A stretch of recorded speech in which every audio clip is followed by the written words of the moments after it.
Yo, what's going on? Still nice. Check it out. It's Dom here, and today we got another project coming up. My control box is completely sitting now underneath the CNC machine, so I only have limited access to the box itself. The only time I have access is when I pull off the front cover and access the electronics within. Um, I need to install an emergency stop. And where I had the emergency stop previously when I laser cut it by work was on the top. And I was gonna have the box sitting further out, but it's kind of in my way when I move around the CNC machine itself. So I decided to completely match the legs by setting it and resetting it back into the underneath the table. And now I don't have access to my emergency stop, which is very paramount when you have any type of moving parts within a machine. And for those that don't know what an e-stop looks like, an emergency stop, it looks pretty much just like this that says emergency stop on it, depending on what language you have. But what this does is it could stop it could break the circuit of electricity. It could reset the microcontroller, which will just stop all motion within. Um, and pretty much that's the only two things I can think of is disconnect from electricity, which it has two sides, which you would have to connect the ground separately, but um, and or a reset, typically within the breakout board or within the controller board you're using for your CNC machine. A lot of these also pretty much for drill presses, for table saws and stuff like that. They will have these type of buttons. Now, where I work at, I'm starting to learn robot welding now, which is great news. We have, I want to say, three of these. We have one that's on a door. We have one that's on the right by the start and stop button, and there's also one on my 16 axis control pad, which we don't use all the time. We just use it for pre-programming the system, and when we have to do something new, like a new type of job, then we'll have to go through all the points of what to weld, how to weld it, and tell the robot how to move around the workspace. But there's three of these, so if you're not close enough to the off button or to the emergency button on the wall, there's one on the door. You just slap it and pretty much break the circuitry, and that will tell everything to stop where it's at. The welder, excuse me, the yeah welding equipment will stop going. Everything will stop. So it's pretty much not a hard reset. It's just a reset on the machine itself that's saying, okay, something happened. We got a signal from point A to point B, which is pretty much normally two pins next to each other, or maybe somewhere on the board that's connected to reset. And when you hit it, it stops all motion. So, excuse me for the rambling, but now what we're going to do is create a box for this and a this aviation pin. It's a 4-pin aviation plug. This is the female side, and you have to solder on to the back the wires. And so what I'm going to do is I have a 4-core, I think it's like maybe half a millimeter or 0.25 millimeters in diameter wire, and that's the wire cross section. It probably doesn't even need to be that big either. Um, but mine is shielded. It's twisted pair, double shielded, so that each pair is double shielded. Plus, there's actually another shielding inside. So what we're gonna do is we're gonna hook up just 2 pins. Doesn't matter which two. To the parts to the contactors on here. So right here. So these two are connected to each other, and these two down here are connected to each other. And this is, I want to say, normally open or normally closed. Now let's do it like this. Normally closed. When I push down, you can see that they open up right there. And so we're just gonna hook up 2 sides to the pin here. So it doesn't matter which pin, just it does matter to the male side, and then going back to the female side. So there's going to be 2 male ends from the cable, um, because my control box will have a female side, and the female side this side will connect to the board eventually. But like I said, I have no room, and what we're going to do is we're going to create a box for this and this part here, and I'm going to screw it to the front of the table so that way if something happens I can slap down on it if I don't like the way something's moving. And it takes quite a force. I think I would say at least like 5-6 pounds, maybe even 7-8 pounds. It's pretty heavy. It's pretty heavy push, so it's not like something you can just bump into unless if it's facing you like this and your hip hits it or something, or your elbow, you go in with full force and clip it. So I want you guys to join me in Fusion 360, and we're going to design a box, and it's going to be 3D printed. Now before we jump over, if you guys have a 3D printer or know somebody, I will post this, the box I make for this and this online, and I'll give the dimensions for both of these.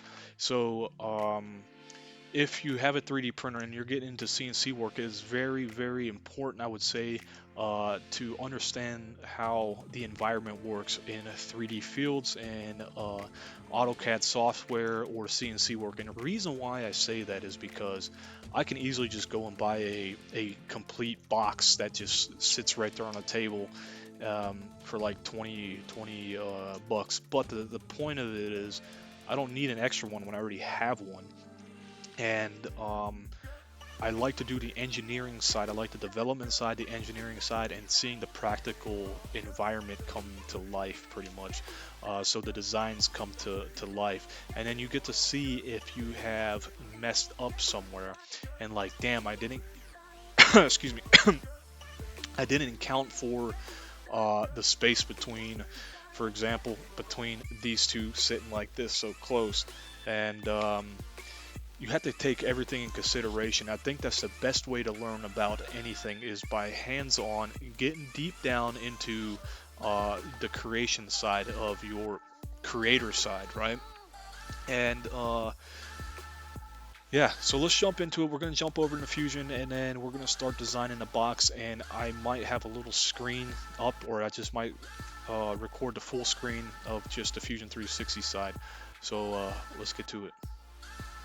Still nice. Check it out. It's Dom here again. We just jumped over into Fusion 360. No, they are not a paid advertiser.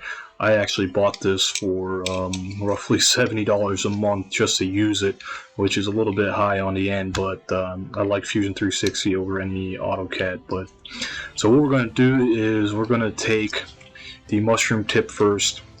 Excuse me. The mushroom push button emergency stop and measure with calipers, which is great to have in your workshop. Okay, and we're just going to measure the distance from the back of this plate down. And I know I'm not going to be able to do it, so you can probably first off get this, which is almost 2 millimeters. Roughly around 2 millimeters. I don't know if you see that. The plate is roughly 2 millimeters, so what we're going to do is we're just going to take this whole thing and we're going to measure to the bottom and see roughly to the bottom, because I can't get contact on it.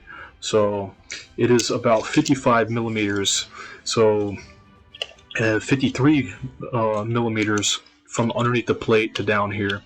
Now I know the box needs to be at least roughly 60 millimeters, right? But don't forget, my contact point, my 4-pin aviation connector will be underneath the box, because it's going to run directly down into the side of the control unit. And so what we have to measure is, I have a water weather protector, which I'll probably just get rid of. But I need to know, we're going to measure from the bottom of the nut to roughly around the top. I can't get it good. Maybe I could do it sideways. Roughly sideways. It's roughly 12 millimeters. So the pin is 12 millimeters plus 53 millimeters. Right? And so we're going to have to design a box roughly 70 millimeters deep. That will allow us enough place to put this in and connect the wires to here.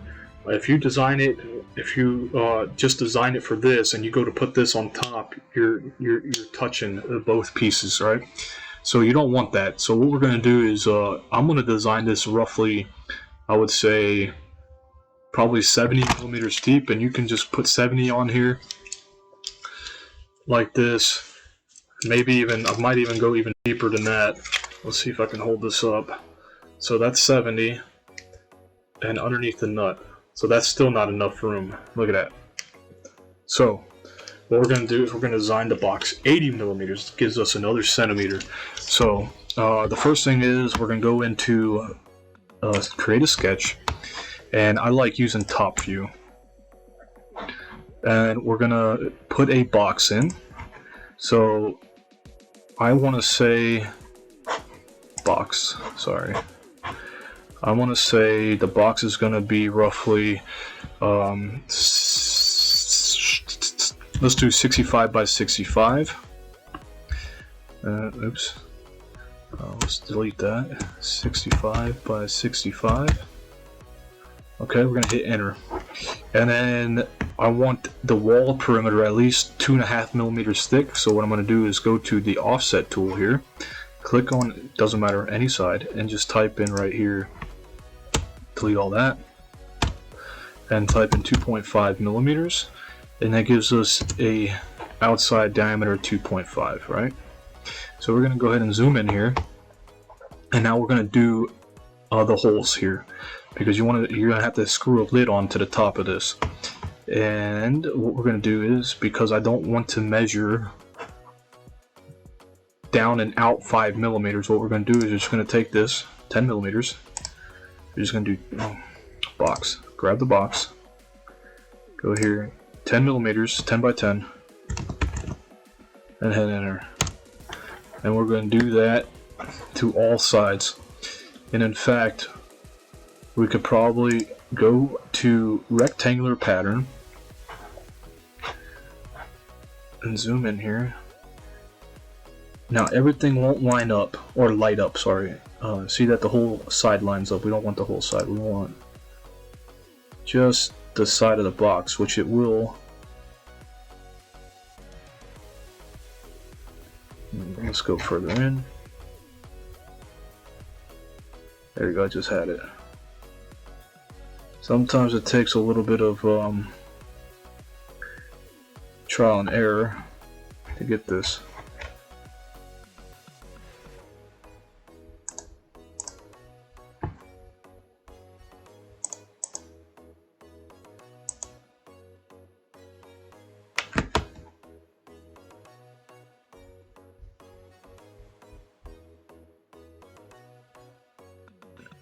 It seems like just a very small area. Let's just go down here then. Let's see. There we go. And no. I guess it didn't give it to me.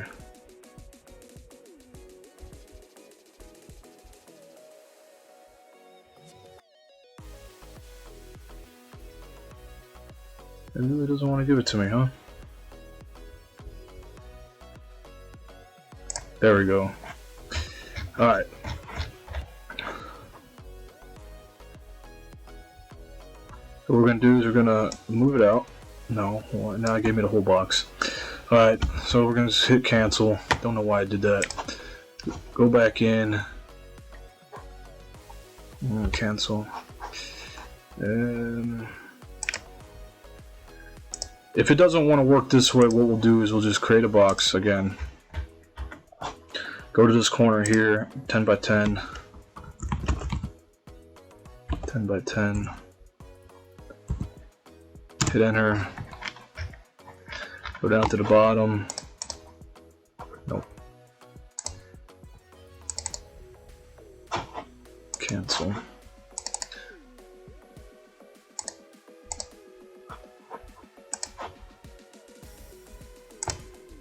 ten by 10. Enter, and we should still be okay. 10 by 10. And what we're going to do is we're going to take the circle. So you already know this is the halfway point, and that should be the middle. And what we're going to do is we're going to type in 5.6 and hit enter.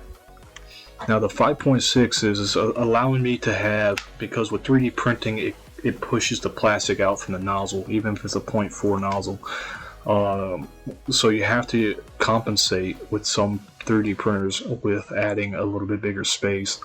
And this also allows me to put threaded inserts in, melt them into that hole a lot easier. So what we're going to do is go to create, not circle pattern, we need square pattern. We're going to click this, and we're going to just, there's another way to do it, you just got to know the distance between this and this spot here. What we're going to do is we're just going to take the circle and drag it over into the position. So that's already that point there, and you're like, wait, there's 3. Don't worry, I got you. We're going to go down, and we're going to put this into position as well. We're just going to zoom in to make sure it's in the right position. It's in the right position. And you notice that there's an extra couple dots. You just go here and do quantity 2 by 2. So it's 2 by 2. And then we're just going to hit enter, because that should be directly in the middle. Yep, okay. So that's done. So I'm not going to have square corners. So what I want to do is I want to come in and do a fillet. And we just click every corner. And what do you want the radius to be? You can keep the radius big, small, it doesn't matter. But what I'm going to do is I'm going to just bring it in just a little bit. Right about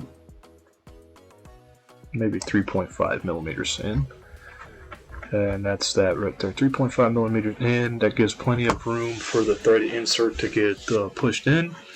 And it also makes the box look a little bit nicer on the inside. So now what we're going to do is, I'm going to lift this up here, finish sketch. Before we finish sketch, we got to put in the diameter in the middle. So we're going to hit enter. So the corners got set in place, and now we're going to take the Estop and we're going to go ahead and measure the cross section. The cross section is 21.38 millimeters. So I'm going to do it at least by 22.5. And that's to allow the shrinkage of the material as well. So you just hover over both sides and you come and it matches right there in the middle. So then we just type in 22.5. So this is going to be probably the lid itself. And we'll create the box out of this specific one right here next. So what we're going to do is we're going to take a, go to modify, and go to move.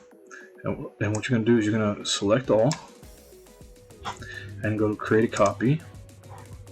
And it's going to create a copy of all. And then what you're going to do is you're going to take that and drag it all the way over. And then what we're going to do with this one, this is going to probably be our box and this is going to be our lid. So what we're going to do is we're going to say OK. And then we're going to come in and delete this circle. And the way to delete this circle is just by grabbing your scissors. And now what we need is to take our aviation connector and get the diameter off of that. So our diameter off of this, I wouldn't use the teeth part because you'll get into the threads and get a smaller distance or a different distance. So I use the meaty part of the calibers here, and it's 15.4 millimeters, so I'm going to do 16.5. And that's again counting for the shrinkage of the polycarbonate filament. 16.5. Enter. So this will be our box that we just got done, and this will be our lid. And so what we're going to do now is we're going to hit finish sketch. I'd like to tilt this so I can see what I'm doing. And this here will be 2.5 millimeters thick. So we're going to go in, we're going to take our extrude tool, we're going to click the inside, click this, and click this. and 2.5. Now we got a 2.5 millimeter lid.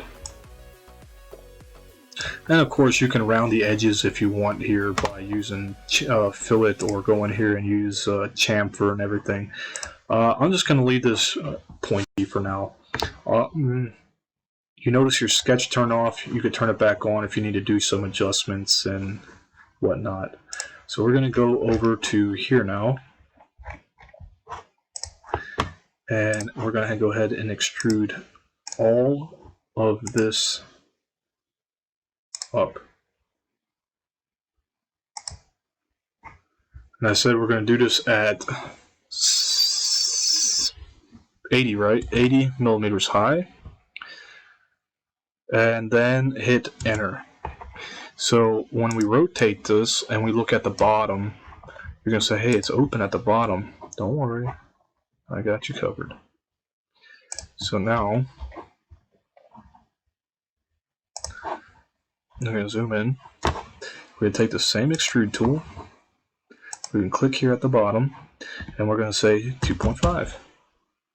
And the reasons why you have to do these separate is because if you extrude all this at one time, you're just going to have a big solid block.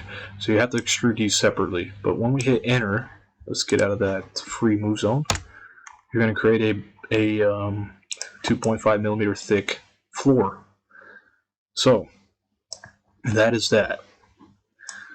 So now what we're going to do is you can go ahead and turn off this sketch. So now that's what the box looks like. Alright, so now what we're going to do is, and I'll show you the interior right quick. That's how it looks. It looks a little nice, looks a little bit neater. Deeper. Okay, so now we have to create a flange on both sides to mount the box to the to the machine. Mount the box to the machine. So you're going to click on create a sketch, and you're going to click this side. So what I like to do is we're going to do it like this. We're going to come to this corner here, and we're going to drag it out. So the width is going to be, I want to say, 4.5 millimeters thick. Maybe 5 actually, just to give it a little bit more strength. So we're going to go ahead and do that at 5. And we're going to say 40 long. My bar is 80 long, so let's go just for a little bit more support. Let's go 50 long then. Okay, so we're going to hit enter. So it gives you your dimensions 5 and 50, right? So what we're going to do now is go to finish sketch. We're going to go to extrude, and we're going to come here, do a little free orbit to the side so you guys can see what I'm doing. And now also keep in mind, I don't have a M5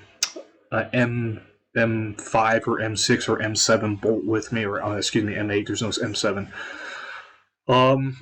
So you just got to make sure when you're designing something like this that the hole is good, and that the head, let's say M8, the head is going to be probably like a M11, or it's going to be 11 millimeters in diameter. So, excuse me, I don't know if this is going to be loud or not. Try not to speak too loud.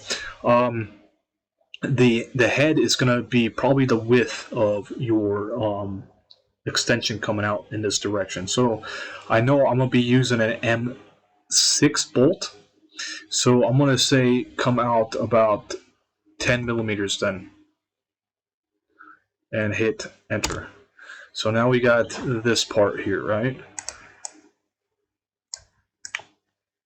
So of course I'm not going to leave it like this. So you see already that this is 10 millimeters. You know what? I don't like it. So let's go back in and move it another 2 millimeters out. Hit enter. So now what we're going to do is we're going to take the fillet tool, and we're going to come down here.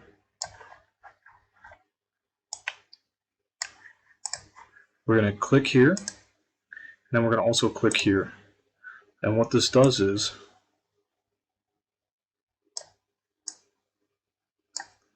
Okay, let's back that up. Let's do it this way. Let's click here, because sometimes it matters where you click at. Or my computer could be very slow. There we go. So I'm going to go all the way down to the bottom, and the reason why I want that is because when it 3D prints, it could start the support, because if not, you'll have to build up support underneath to put that on. But I think these little wings look pretty cool for the box. So what we're going to do is we're going to hit enter now. To get out of this, you just got to go far off to the computer screen and click OK. Now, this could be easily broken right here, right between here and here. So, could be, depending on the plastic you're using. So what I'm going to do is I'm going to click the line, and we're going to go ahead and just drag it out just a little bit. 12.5, we got to remember that because we're going to do the other side probably 12.5 too. Probably not. We're going to say, let's do this at 5 millimeters. That's going to look like that. The further out you go, the thicker the wall is going to be. I mean, you can still put a screw in it. You just got to compensate for the radius of the of this half circle here. You can go probably far out if you want to, like this, but no reason to. Right? So we're just going to keep it general. We're going to say let's do it. I'm going to say let's do it 5, or maybe a little bit thicker. 7.5. 7.5. We're going to hit enter. So now what we're going to do is we're going to go to the other side. If you have a slow computer like me, then it's a little bit rough. And then we're going to go ahead and create a sketch on this side. And we're going to go ahead and do the same thing. Wait for the tools to pop up. Now we're going to go up here. So we said it's going to be 5. Did I say by 50, right? Hit enter. And then we're going to go to finish sketch. We're going to tilt this way so we can see what we're doing. And we already know we extruded this 12 millimeters out. And what we're going to do is we're going to come back down here now. Click on this one first in the corner. Oh, sorry. Click on fillet tool, here and here. And go ahead and grab the blue one.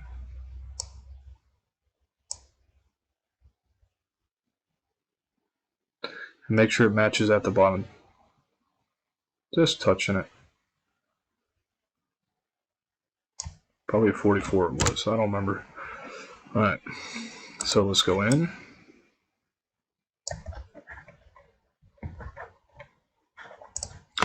And then do the fillet tool again.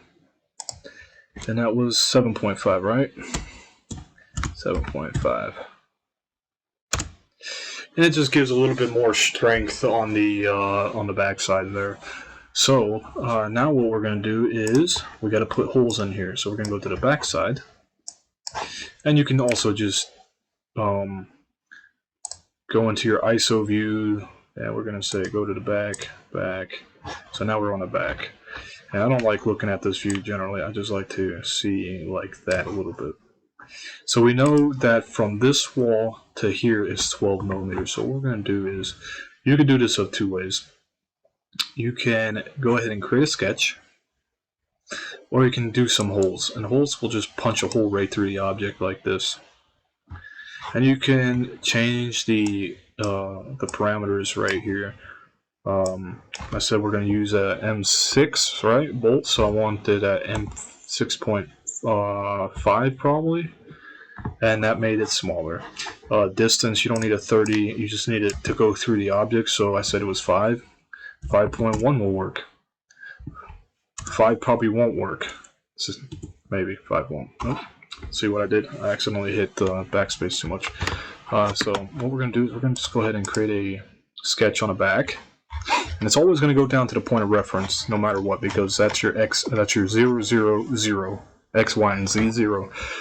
So like I said, I'd like to see a little bit on the top. And what we're going to do is we're going to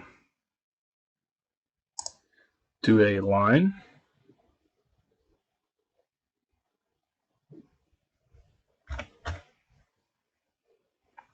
by 5 millimeters and hit enter. And we're going to say we want this to go down. You can say 5 millimeters. I'm going to say 6 on this one, right? I don't know why I did that.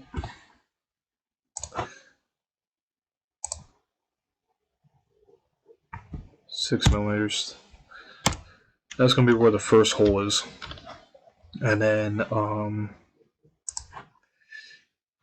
we're going to go from here, and we're going to say we want a support, a little bit better support, probably right about here before the curvature, right? Because you don't want the bolt to be sticking off because there's no more support there. So we're going to go up just a little bit. Let's say 30, and that's going to be our next hole. So we just got to know that on this side, we just got to make sure we're 5 over. So you can always hover over, and then that it will be always in line with this here, and just say 5 millimeters. And there we go. So now we're going to create our hole.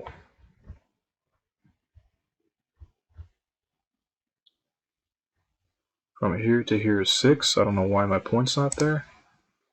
Normally my point should be there. And we're going to say 6.5. And 6. We're going to do just 6. And now we're going to go into rectangular pattern. We're going to click on this. And if you want your little point, just click on him too. And we're going to drag them across. And we're going to drag them down. And if they don't line up, all you have to do is zoom in and see if they line up. Alright? Same thing with this one. We got to go over here because that's not lined up. And we're going to see why this is not matching, even though it should have matched. So we're going to take the line tool again.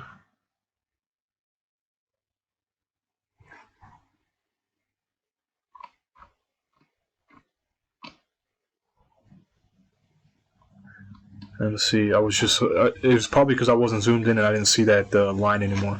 But it's fine. It's matching across this way. But we don't need these. So because I got out of the circle mode, you just use your cut tool like that. You can also keep 3 in if you want. I'm just keeping 2 in. Then we click Finish Sketch. And what we're going to do is we're going to take, I accidentally left half a circle there. So what we're going to do is we're going to go back into sketch mode. And we're going to just take the cut tool and get rid of that. You can get rid of everything. You don't need any of these lines anymore.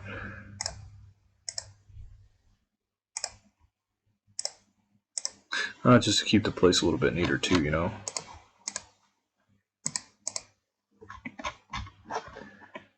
And you get rid of that one up there. Alright, so now we say Finish Sketch. We come back over to Extrude.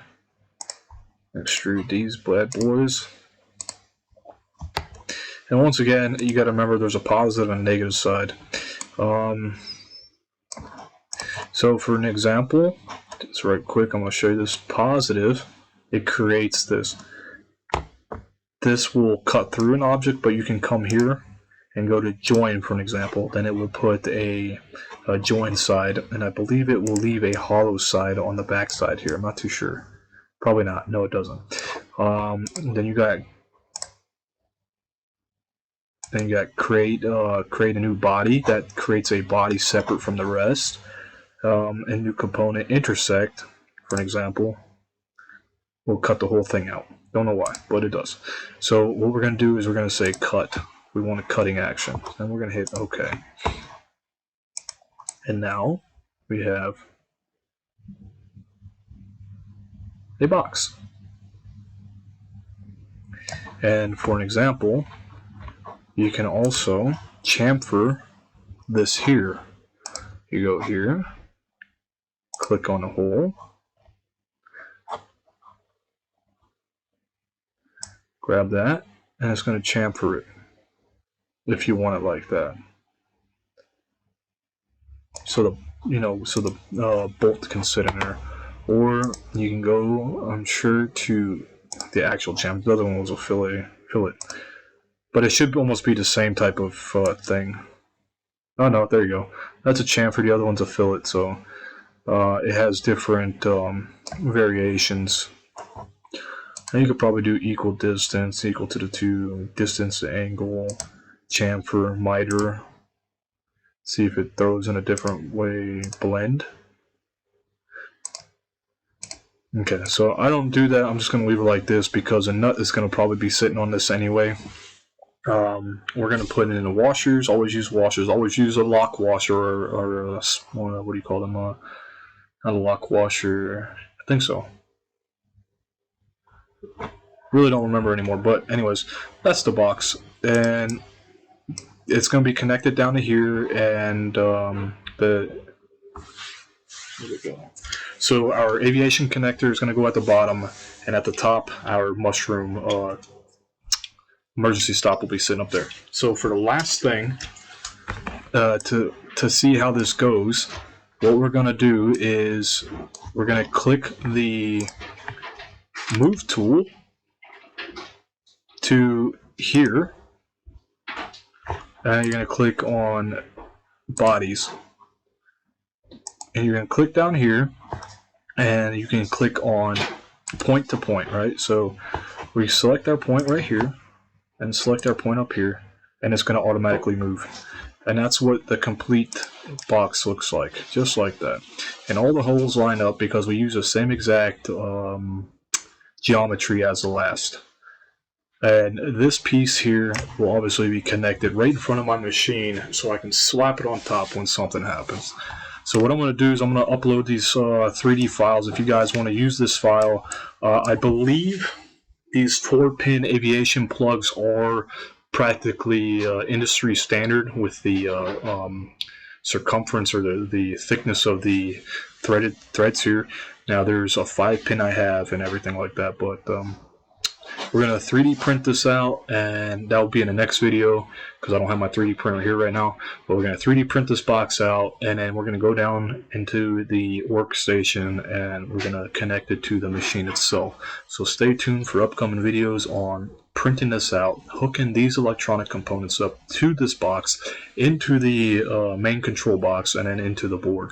And then we'll get everything up and running by probably by this weekend.